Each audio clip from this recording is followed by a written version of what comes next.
Project Cath. Hello everyone, I am Ma'am Kat and welcome to my YouTube channel. Sa araw na ito, pag-aaralan natin how to solve the missing parts of a right triangle. Umpisahan na natin.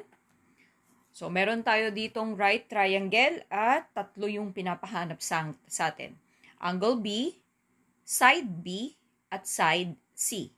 So, unahin natin sagutan how to find angle B.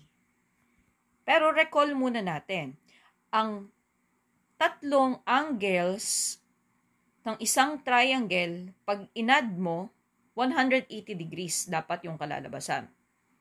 Pag inalis mo yung right angle, 90 degrees na lang yung sum nung dalawa pang natitira. So, ibig sabihin, kung i-add ko si angle A at si angle B, dapat ito ay 90 degrees. So, kung ang angle A natin ay 63 degrees plus angle B, yan, 90 degrees dapat silang dalawa. So, lipat lang natin yung ating 63 degrees. So, para maiwan si angle B, 90 degrees, lipat natin ito papunta doon sa kabila. So, minus 63 degrees. So, that's equal to 27 degrees. Ayan. So, meron na tayong angle B. Okay na tayo sa first missing part. Let's proceed now to the second part. Okay, so ang nawawala ay side B. Paano natin masosolve yung side B na yan? Tignan natin kung ano yung mga available na data natin. So, yung angle natin na gagamitin ay itong si 63 degrees. So, pwede na natin gamitin yung SOHCAHTOA na napag-aralan natin ng mga nakaraan. So, kung tatandaan ninyo, ang ibig sabihin ng SO ay sine of theta is equal to opposite over hypotenuse. Cosine of theta is equal to adjacent or adjacent over hypotenuse. And tangent of theta is equal to opposite over adjacent. Ngayon, itong 63 degrees natin na angle dito, ang available natin na data ay itong opposite niya.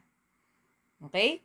So, ibig sabihin, sa tatlong formula na meron tayo, wala po dyan wala kay cosine yung opposite. So, hindi natin pwedeng gamitin yan. Ngayon, ang pinapahanap sa atin ay si side B. Etong side B na to, ito yung adjacent. So, meron tayo opposite at saka adjacent. So, ibig sabihin, hindi mo pwedeng gamitin si sine. Ang tanging magagamit mo lang sa tatlong yan ay yung tangent. Kasi andyan si opposite at saka yung hinahanap natin na adjacent. Okay? So, let us start. Tangent. Ang angle na meron tayo ay 63 degrees is equal to, ito yung formulang gagamitin natin, opposite over adjacent. Okay? Next, continue tayo. Tangent, 63 degrees is equal to, ang opposite ay yung, ito po, 11. Over, ang ating nawawala ay si side B, which is the adjacent. So, B pa rin po yan. Next, kukuha tayo ng scientific calculator. Pindutin po sa scientific calculator itong tangent 63 degrees. Kapag napindot na, ang lalabas po dyan ay 1.962. Kahit kuha lang tayo ng tatlo. Next, equals 11 over B. Ngayon, pwede tayong mag-cross multiply. So, ito times mo dito, tapos ito times mo dito. Okay? So, yung 1.962, kasama niya na si B ngayon, equals si 11, pag tinimes mo dito, ang denominator po nun, nung 1.962 ay 1. So, 11 times 1, 11 pa rin po yun.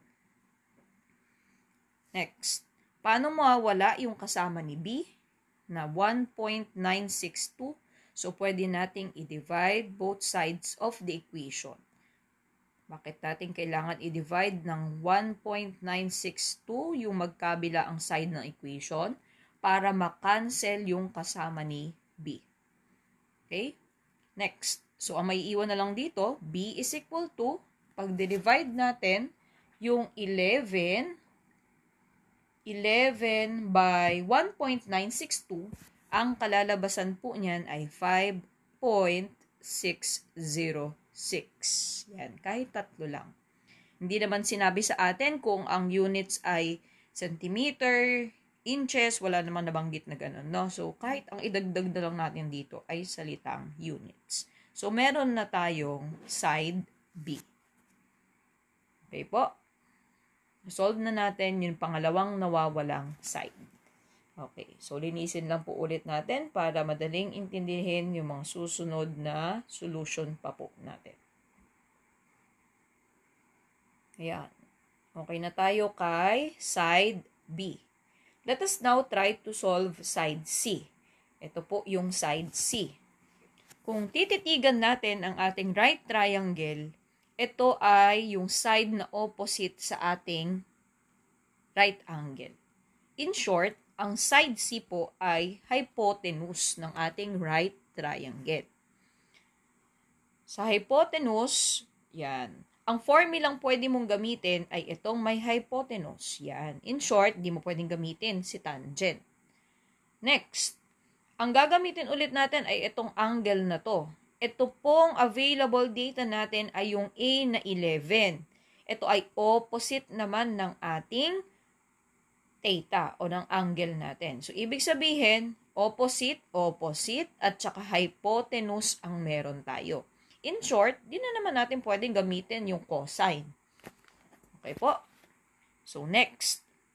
So, ang gagamitin natin ay sine of 63 degrees is equal to opposite. So, kasi yan, di ba? So, opposite over hypotenuse. Next. Sine 63 degrees is equal to, kompletuhin natin. Ang opposite ay 11 over ang hypotenuse ay hindi pa natin alam kung ano. Next. Pwede na nating pindutin sa ating calculator ang sine 63 degrees. At ang lalabas po dyan, kuha lang tayo ng 3 digits to the right. Hanggang doon lang, no? So, is 0.891. Okay na yon. Equals 11 over C. Next. Para ma-simplify pa natin itong equation, mag-cross multiply tayo. So, ito times mo doon, tapos ito i-times mo doon. So, yung 0.891, kasama niya na ngayon si C. Equals, yung 11, dahil tinimes natin sa denominator, wala tayong nakita, may 1 doon, invisible lang. So, that's 11 times 1. So, 11 na po siya. Next, hindi pa rin tayo tapos. Yung C natin, may kasama siyang 0.891 sa harap. So, i-divide lang natin both sides of the equation by 0.891 para makancel at mawala. So, cancel na to dahil nag-divide tayo ng kamukha niya. So, C is equal to, pinindot natin sa calculator ang 11 divided by 0.891. Yan. Ang lalabas po ay 12 point, kuha lang tayo ng tatlo, 3 digits to the right, 3, 4, 5. Next, let's have our second example. So, ang una nating hahanapin ay angle B. So, sabi nga natin, itong dalawang to, yung hindi right angle, pag inad mo, dapat yan ay 90 degrees. So, ang shortcut na lang natin, 90 degrees minus yung 58 na available na meron tayo, yan yung angle B natin. So, 90 minus 58, that's equal to 32 degrees. So, meron na tayong sukat ng angle B. This is 32 degrees. Okay? So, okay na tayo para sa number 1. Next po. Ang susunod naman nating hahanapin ay ang side B. Side B. Ngayon, ang ating gagamiting angle ay ito. Yan. Kung gagamitin natin yan, ang available natin ay yung 27. Ano nga ba ang relationship ng 27 o ng side na ito sa ating kabuang right triangle? Ito po ay ang ating hypotenuse. Okay, so hypotenuse, hypotenuse, tanggalin natin si tangent. Huwag muna natin yan gamitin. Next, yung B natin, ito ay, anong relationship niya dito sa 58 degrees natin? Ito ay adjacent. Tama po ba? Okay, so try natin sagutan ito. Ibig sabihin, adjacent at saka hypotenuse ang meron tayo. Try natin sagutan ito by using cosine. Okay, so cosine, gamitin natin yung angle na pinagbasihan natin kanina, 58 degrees, is equal to, ang ibig sabihin ng cosine ay ito cosine, is equal to adjacent over hypotenuse. Next, sulat pa natin, cosine, 58 degrees, palitan natin, ang adjacent natin, yun yung B, yung hinahanap, over yung ating hypotenuse ay 27. Next, pindutin sa calculator ang cosine 58 degrees. Okay? So, ang cosine 58 degrees natin ay katumbas ng 0.529 equals, copy lang natin to, B over 27. Next, para ma-simplify pa natin to, cross-multiply tayo. So, ibig sabihin, si 0.529, ita-times na natin siya ngayon kay 27. While si B, B pa rin, kasi pag tinimes yan sa 1, B pa rin naman. Okay? Next tayo. So, yung 0.529, pag tinimes natin yan sa 27, ang kalalabasan po ay 14.283. Okay? So, meron na po tayong side B. Ito na siya.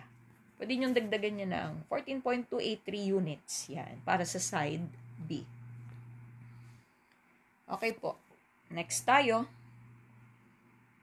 Susunod nating sasagutan ay side B. Yan, erase lang natin para mas maliwanag o mas malinaw intindihin. Yan. Okay. So, ang susunod nating sasagutan ay side A. Ito siya. Yan. Kung mapapansin natin, ito ay opposite ng ating 58 degrees. So, alin dyan na may opposite? Ito, walang opposite. So, ito.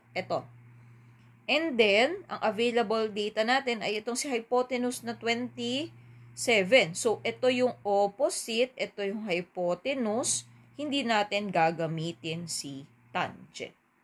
Sine ang ating gagamitin. So, sine of 58 degrees is equal to, di ba yung sine ay ito yon, opposite over hypotenuse. Yan. So, tuloy natin. Sine 58 degrees is equal to, ang ating opposite ay yung A, yung hinahanap natin. At ang ating hypotenuse ay 27. Next, pindutin sa calculator, sine 58 degrees. Ang makukuha nating sagot dyan ay 0.848 equals A over 27. Next, cross-multiply tayo. Yan. So, 0.848, ita-times pa natin yan sa 27. Pero ang A, pag tinimes sa 1, A pa rin naman. Next, so pindutin sa calculator, 0.848 times 27, ang lalabas po dito ay 22.896. Pwede nating dagdagan ng units, equal. Okay, dumako na tayo sa ating third triangle. So, hinahanap na naman yung ating angle naman po ngayon. Find angle A. Kung titignan natin, itong ating triangle ay hindi kahawig ng mga nauna. Kasi nung mga nauna, given yung isa sa mga sukat nitong acute angles na meron tayo. Pero this time, parehas silang nawawala. But we will start with A.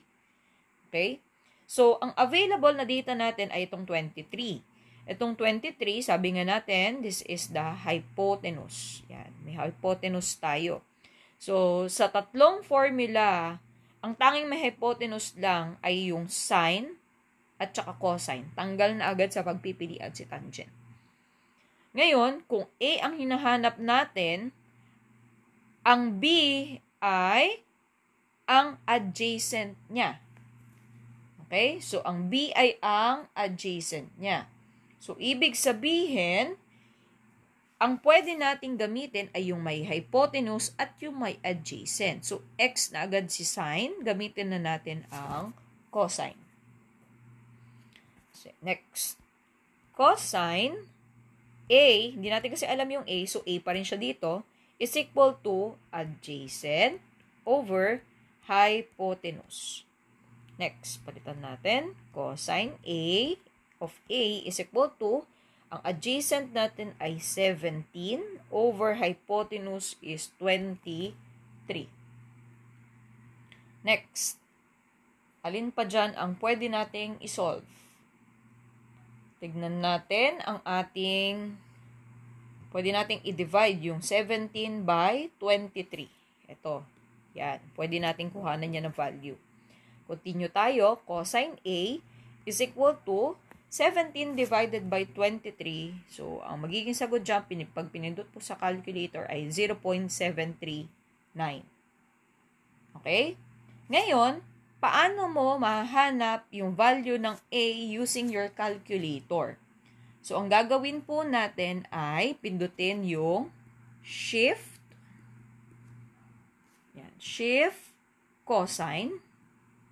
Ito yung mga pipindutin na. Shift, cosine, and then yung value na 0.739. Okay? Shift, cosine, at yung value na 0.739. Okay? So, pag pinindot nyo sa calcu yan, mawawala na po ang cosine sa sagot natin.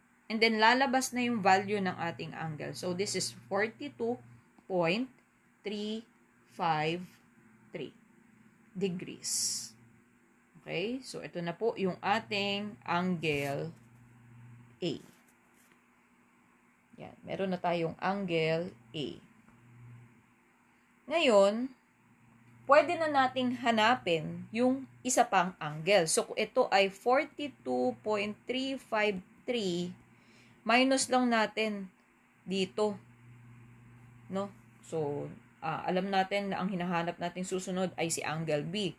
So, 90 degrees minus 42.353. So, lalabas na po dyan ang ating angle B. So, po 90 minus 42.353. So, sagot natin is 47.64. Yan, 647 degrees. This is now our angle B. Kasi nga, sabi natin, pag inad mo tong angle A at yung angle B at saka angle A, 90 degrees ang total niyan.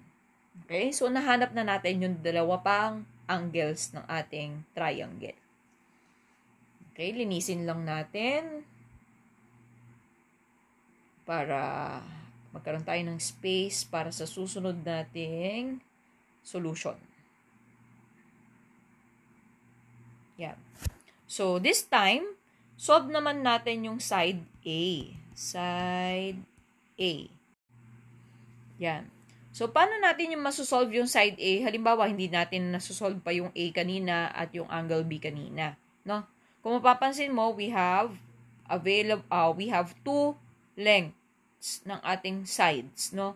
Ito po ay hypotenuse at ito po ay isa sa mga legs. No? So, pwede natin gamitan ito ng Pythagorean theorem. Kung naalala ninyo, a squared plus b squared is equal to c squared. Okay? Ang nawawala natin ay yung sukat ng a.